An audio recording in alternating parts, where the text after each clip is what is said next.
آپ کی جو ہسٹری جو کہ بہت پہلے سے شروع ہوتی ہے، فتح مکہ سے شروع ہوتی ہے. اس زمانے کے لوگ بڑے پاورفل ہوتے تھے تو ان کے اپنے لشکر بھی ہوا کرتے تھے اپنے. پھر فتح مکہ کے اوپر بھی گئے جو بات تھا جس میں رسول اللہ صلی اللہ علیہ وسلم نے قیادت کری تھی اس کی، اور مکہ کو فتح کرا، اس میں بھی ہمارے جد امجد تھے. جتنی مغل بادشاہوں کی اپنی عزت تھی وہ اتنی عزت ہمارے ان کی بھی کرواتے تھے، ہمارے جد امجدوں کی بھی کرواتے تھے. شیر شاہ سوری کو ہٹایا گیا اور اس کے بعد دوبارہ سے ہمایوں کو جو تھا وہ انسٹال کرا گیا وہاں. انسٹرومنٹ آف ایکسیشن ہے وہ انڈین آکوپائڈ جونا گڑھ کا جو موجودہ IOJ ہے وہ سائن کر کے آپ کے دادا جی نے پاکستان گورنمنٹ کو دے دیا تھا. حالانکہ ہماری Junagadh state was being ruled independently under sovereign ruler his highness the nawab of Junagadh. تو وہ اسٹیٹس کے معاملات میں انٹرفیئر نہیں کرتے تھے. We surrendered some of our sovereign powers to them, namely defense. یہ جو ڈائیکوٹمی انڈیا کی ہے کہ کشمیر میں جو ہے وہ کوئی اور رول ہے اور یہاں کوئی اور رول ہے، کیونکہ ہندو میجورٹی اسٹیٹ ہے، وہ مسلم میجورٹی اسٹیٹ ہے، تو اس لیے وہاں کے لیے قانون بھی اور ہیں، قواعد بھی اور ہیں. میجر صاحب بالکل آپ نے درست فرمایا کہ اس کے اندر کوئی شک نہیں ہے کہ India has played on double standards, you know.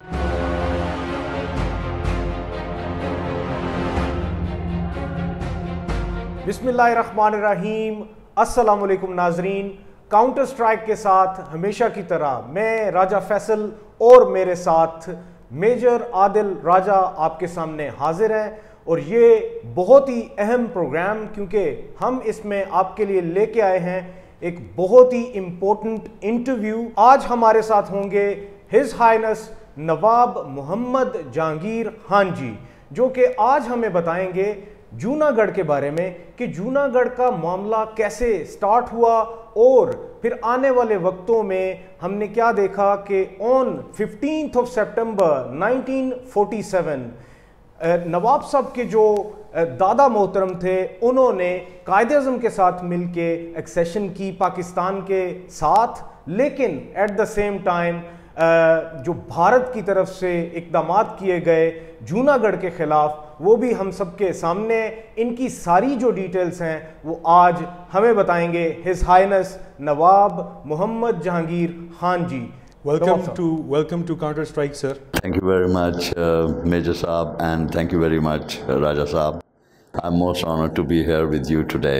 His Highness, آج ہمارا جو آپ سے پہلا کوسچن ہے وہ اس بارے میں ہے کہ آپ ہمیں یہ بتائیے کہ جو جوناگڑھ کی جو سٹیٹ ہے اس کا کیسے قیام میں آیا، اور آپ کی جو ہسٹری جو کہ بہت پہلے سے شروع ہوتی ہے، فتح مکہ سے شروع ہوتی ہے، اس بارے میں ہمیں آپ بریفلی بتائیے. راجہ صاحب یہ ہے گا کہ دیکھیں اصل میں ہمارے بابا امجد جو تھے دے ہیلڈ فرام کندہار، فرام افغانستان. تو وہ افغانستان کی جو شورا ہوتی تھی اس میں ہوا کرتے تھے اس کی حکومت میں، اور اس زمانے کے لوگ بڑے پاورفل ہوتے تھے تو ان کے اپنے لشکر بھی ہوا کرتے تھے، اپنے پرسنل لشکر ہوتے تھے. تو اس کے بعد پھر فتح مکہ کے اوپر بھی گئے جو بات تھا جس میں رسول اللہ صلی اللہ علیہ وسلم نے قیادت کری تھی اس کی، اور مکہ کو فتح کرا، اس میں بھی ہمارے جد امجد تھے.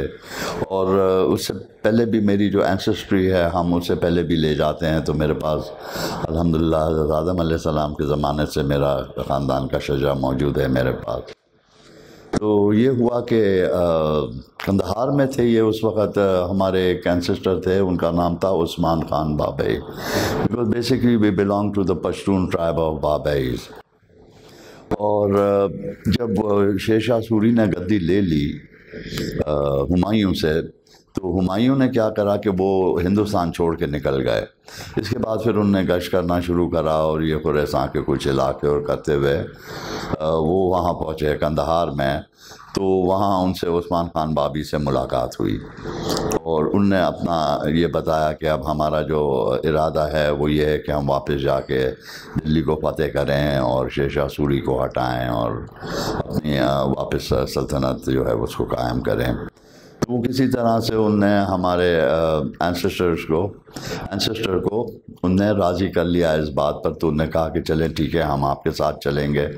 تو وہ بھی اپنا لشکر لے کے شامل ان کے ساتھ ہو گئے. تو اس کے بعد پھر یہ لوگ آئے واپس اور یہ اسالٹ ہوا. اس کے بعد پھر ظاہر ہے وہاں ایک جنگ ہوئی، اور جنگ کے بعد شیر شاہ سوری کو ہٹایا گیا اور اس کے بعد دوبارہ سے ہمایوں کو جو تھا وہ انسٹال کرا گیا وہاں دلی کے تاجدار پہ. تو یہ ہوا کہ پھر اس کے بعد اپنے ہمارے جو جد امجد تھے وہ مغل درباروں میں چلتے رہے. الحمدللہ تاریخ اس بات کی شہادت دیتی ہے کہ جتنی مغل بادشاہوں کی اپنی عزت تھی وہ اتنی عزت ہمارے ان کی بھی کرواتے تھے, ہمارے جد امجدوں کی بھی کرواتے تھے. There were about I think 4 generations جن نے وہاں درباروں میں کام کرا. پھر وہاں اسائنمنٹس وغیرہ ہوتے تھے تو وہ لیتے تھے اسائنمنٹس اور وہ اسے پورا کرتے تھے. تو in recognition to the services جو دیتے تھے یہ وہاں, because you see mind you they served as commanders, as generals, you know, as governor generals and statesmen. تو جو بھی یہ اپنی سروسز رینڈر کرتے تھے ٹو دا مغل امپیریل, تو اس کے ریکگنیشن میں ان کو جاگیریں وغیرہ ملا کرتی تھیں.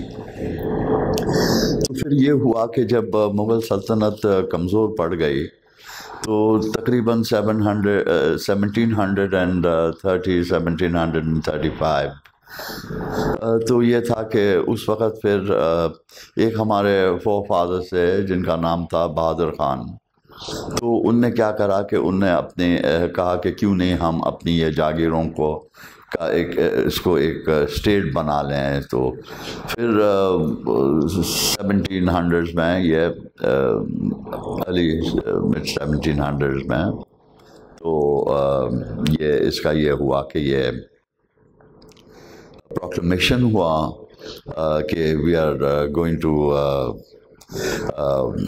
we are desirous that the state of Junagadh should emerge. تو وہ ریاست Junagadh was born, you know. And اس کے بعد پھر وہ سلسلہ چلتا رہا. پھر انگریز سرکار آ گیا تو پھر یہ ہوا کہ ہماری ٹریٹیز ہوئیں انگریزوں کے ساتھ, تو جس میں we had to of course accept the paramountcy of the British imperial, مگر ہم نے جو تھا we surrender some of our sovereign powers to them, namely defence and couple of other things, but defence was of course the main. تو بس وہ پھر اس کے بعد پھر وہ انگریزوں کی حکمرانی چلتی رہی ہندوستان پر. حالانکہ ہماری Junagadh state was being ruled independently under its sovereign ruler his highness the nawab of Junagadh. تو وہ اسٹیٹس کے معاملات میں اتنا انٹرفیئر نہیں کرتے تھے. جو جہاں اسٹیٹس نہیں تھی, جہاں برٹش انڈیا تھا, تو اس کے اندر وہ ان کی جو تھی وہ اپنی ان کی سرکار چلا کرتی تھی. بس وہ معاہدوں کے بعد پھر انہوں نے زیادہ کوئی اتنا دخل اندازی نہیں کری ریاستوں کے اندر, تو یہ چلتا رہا. پھر یہ سلسلہ چلتا رہا ٹل 1947. اور اس کے بعد پھر جب وہ وقت آیا کہ India was to gain its independence, تو اس میں پھر یہ کچھ ایکٹس لے کے آئے which were of course endorsed by the British Parliament, like the Government of India Act, and then you know the Indian Independence Act of 1947. اور تو ان ایکٹس کے تحت کچھ چیزیں ہوئیں. Your Highness, اسی سلسلے میں جو آج آپ کو تکلیف دی ہم نے, and we are so very much honored کہ آپ آئے, you graced your presence to our humble office. And اسی سلسلے میں جو IOJ کا جو ایشو ہے, جو انڈین آکوپائڈ جوناگڑھ کا جو ایشو ہے, اس سلسلے میں یور ہائنس صاحب سے سوال یہ تھا کہ جو آپ کے گرینڈ فادر ہز ہائنس نواب محبت خان جی نے جو انسٹرومنٹ آف ایکسیشن پاکستان کے لیے سائن اپ کی, وہ 15 سپتمبر 1947 میں سائن اپ کی. اور اس کے ساتھ ہی انڈینز نے جو ہے, انڈین آرمی نے اور انڈین فوجوں نے وہاں پہ چڑھائی کر دی, ظاہری بات ہے لینڈ لاک تھا. اور اس کے بعد جو ظلم و جبر کا ایک سلسلہ شروع ہوا وہ دنیا جانتی ہے. لیکن سر اسی تناظر میں اگر دیکھا جائے تو 15 سپتمبر 1947 میں جو انسٹرومنٹ آف ایکسیشن ہے وہ انڈین آکوپائڈ جوناگڑھ کا جو موجودہ IOJ ہے وہ سائن کر کے آپ کے دادا جی نے پاکستان گورنمنٹ کو دے دیا تھا. اور وہاں پہ اگر کشمیر میں آپ دیکھیں تو جو مہاراجہ ہری سنگھ ہیں انہوں نے انسٹرومنٹ آف ایکسیشن اس کے ایک ماہ بعد کنڈیشنل سائن کر کے دیا کہ آپ پلیبسائٹ کرائیں گے، اور بجائے اس کے کہ انڈینز پلیبسائٹ کراتے کشمیر میں، انہوں نے پلیبسائٹ کرا ڈالا بندوق کی نالی تلے انڈین آکوپائڈ جوناگڑھ میں، آئی او جے میں۔ تو سر یہ ریفرینڈم، یہ جو ڈائیکاٹمی انڈیا کی ہے کہ کشمیر میں جو ہے وہ کوئی اور رول ہے اور یہاں کوئی اور رول ہے، کیونکہ ہندو میجورٹی سٹیٹ ہے اور وہ مسلم میجورٹی سٹیٹ ہے، تو اس لیے وہاں کے لیے قانون بھی اور ہیں، قواعد بھی اور ہیں۔ ظلم و بربریت کا بازار تو انہوں نے مسلمانوں کے جو جوناگڑھ کے اور حیدرآباد دکن کے گرم کیا، وہ ایک علیحدہ بحث ہے۔ لیکن آپ سے یور ہائنس یہ پوچھنا ہے کہ یہ جو ریفرینڈم کا ایشو ہے، یہ پھر اگر جوناگڑھ میں وہ کروا سکتے ہیں تو کشمیر میں انہوں نے کیوں نہیں کروایا پھر؟ جی ہاں بالکل میجر صاحب، بالکل آپ نے درست فرمایا کہ اس کے اندر کوئی شک نہیں ہے کہ India is played on double standards and ان کے کرنا نہیں چاہیے تھا، کیونکہ ایک طرف تو اگر جو آپ وہاں یہ کہتے ہیں کہ جی ٹھیک ہے کشمیر نے وہاں ایکسیڈ کرا یا جو بھی اس کا ہوا، تو یہ ہے کہ پھر آپ نے جوناگڑھ کے، حالانکہ وہاں کشمیر میں دیکھیں میجورٹی تو مسلمانوں کی تھی، اور اگر جو یہاں تھوڑی میجورٹی اگر جو ہندو کمیونٹی کی زیادہ تھی تو پھر آپ نے اس کو آ کے ٹیک اوور کر لیا۔ ایسی تو دیکھیں کئی ریاستیں تھیں ہندوستان کے اندر جہاں کی ان کی جو پرجا تھی، ان کے جو سبجیکٹس تھے، تو وہ اپنے مسلمس تھے، اور ان کے جو رولرز تھے وہ ہندو راجپوت تھے یا کوئی اور تھے، سکھس تھے یا جو بھی تھے۔ تو ایسا تو کوئی سوال ہی پیدا نہیں ہوا وہاں، because everybody was following the law تھا which was the international law, جو کہ برطانیہ نے خود نے اپنا بنایا ہوا تھا، and it was endorsed by the British parliaments. تو یور ہائنس اس سلسلے میں آپ نے برٹش گورنمنٹس کے پاس جا کے کوئی پروٹیسٹ لانچ نہیں کیا؟ کوئی لیگل پلی آپ کی بنتی تھی کہ how could the British totally dis abandon you at the mercy of the Indian governments? Yes, absolutely. We felt very lonely and we felt alone, or we feel that over there that there has been a grave injustice which has been done with us, because it was for the British Imperial to see کہ all this because انہی کے بنائے ہوئے قانون تھے۔ So it proves that there are double standards in India for sure.